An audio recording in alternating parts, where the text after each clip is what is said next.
भगवान शिव का किरात अवतार।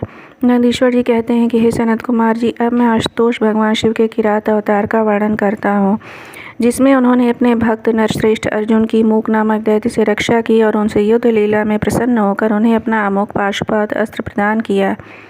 भगवान शिव के इस पावन अवतार की कथा इस प्रकार है। की बात है, अर्जुन श्री कृष्ण की सम्मति और व्यास जी के आदेश से शस्त्रास्त्रों की प्राप्ति के लिए इंद्रकीलक पर्वत पर तपस्या कर रहे थे। वे भगवान शंकर के पंचाक्षर मंत्र का जप करते हुए तप में सन्नद्ध थे। उनकी घोर तपस्या देखकर देवताओं ने भगवान शंकर से उन्हें वर देने की प्रार्थना की। उधर जब दुर्योधन को अर्जुन की तपस्या की बात ज्ञात हुई तो उस दुरात्मा ने मूक नामक एक मायावी राक्षस को उनका वध करने के लिए भेजा। वह दुष्ट असुर शूकर का वेश धारण कर अर्जुन के समीप पहुंचा और वहां के पर्वत शिखरों और वृक्षों को ढहाने लगा। उसकी भयंकर गुर्राहट से दशों दिशाएं गूंज रही थीं। यह देखकर भक्त हितकारी भगवान शंकर किरात वेश धारण कर प्रकट हुए। शूकर को अपनी ओर आते देखकर अर्जुन ने उस पर शरसंधान किया। ठीक उसी समय किरात वेशधारी भगवान शंकर ने भी अपने भक्त अर्जुन की रक्षा हेतु उस शूकर रूपधारी दानव मूक पर अपना बाण चलाया। दोनों बाण एक ही साथ उस शूकर के शरीर में प्रविष्ट हो गए और वह वहीं गिरकर मर गया। उसे मारकर अर्जुन ने अपने आराध्य भगवान शंकर का ध्यान किया और अपने बाण को उठाने के लिए उस शूकर के पास पहुँचे।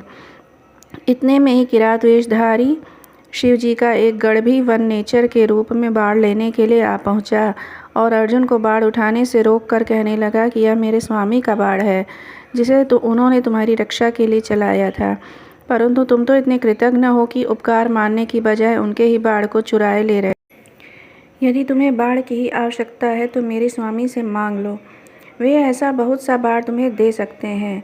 अर्जुन ने कहा, यह मेरा बाण है, इस पर मेरा नाम अंकित है। इस बाण को मैं तुम्हें ले जाने देकर अपने कुल की कीर्ति में दाग नहीं लगवा सकता। भगवान शंकर की कृपा से मैं स्वयं अपनी रक्षा करने में समर्थ हूँ। अगर तुम्हारे स्वामी में बल है तो वे आकर मुझसे युद्ध करें। दूत ने अर्जुन की कही हुई सारी बातें जाकर अपने स्वामी से विशेष रूप से कह दी, जिसे सुनकर किरात वेशधारी भगवान शिव अपने भील रूपी गणों की महान सेना लेकर अर्जुन के सम्मुख आ गए। उन्हें आया हुआ देखकर अर्जुन ने भगवान शिव का ध्यान कर अत्यंत भीषण संग्राम छेड़ दिया। उस घोर युद्ध में अर्जुन ने शिव जी का ध्यान किया, जिससे उनका बल बढ़ गया। फिर उन्होंने किरात वेशधारी शिव के दोनों पैर पकड़कर उन्हें घुमाना शुरू कर दिया। लीला स्वरूपधारी लीला में भगवान शिव भक्त पराधीन होने के कारण हंसते रहे। तत्पश्चात उन्होंने अपना वह सौम्य एवं अद्भुत रूप प्रकट किया, जिसका अर्जुन चिंतन करते थे। किरात के उस सुंदर रूप को देखकर अर्जुन को महान विस्मय हुआ। वे लज्जित होकर पश्चाताप करने लगे। उन्होंने मस्तक झुकाकर भगवान शिव को प्रणाम किया और खिन्न मन हो अपने आप को धिक्कारने लगे। उन्हें पश्चाताप करते देखकर भक्त वत्सल भगवान महेश्वर का चित्त प्रसन्न हो गया। उन्होंने कहा, पार्थ, तुम तो मेरे परम भक्त हो। यह तो मैंने तुम्हारी परीक्षा लेने के लिए ऐसी लीला रची थी।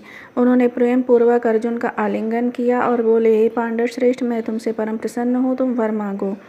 यह सुनकर प्रसन्न मन अर्जुन ने अपने आराध्य भगवान शिव की वेद सम्मत स्तुति की और भगवान शिव के पुनः वर मांगो कहने पर नतमस्तक हो उन्हें प्रणाम किया और प्रेम पूर्वक गदगद वाणी में कहा, हे विभो, मेरे संकट तो आपके दर्शन से ही दूर हो गए हैं। अब जिस प्रकार मुझे इस लोक की परासिद्धि प्राप्त हो सके वैसी कृपा कीजिए।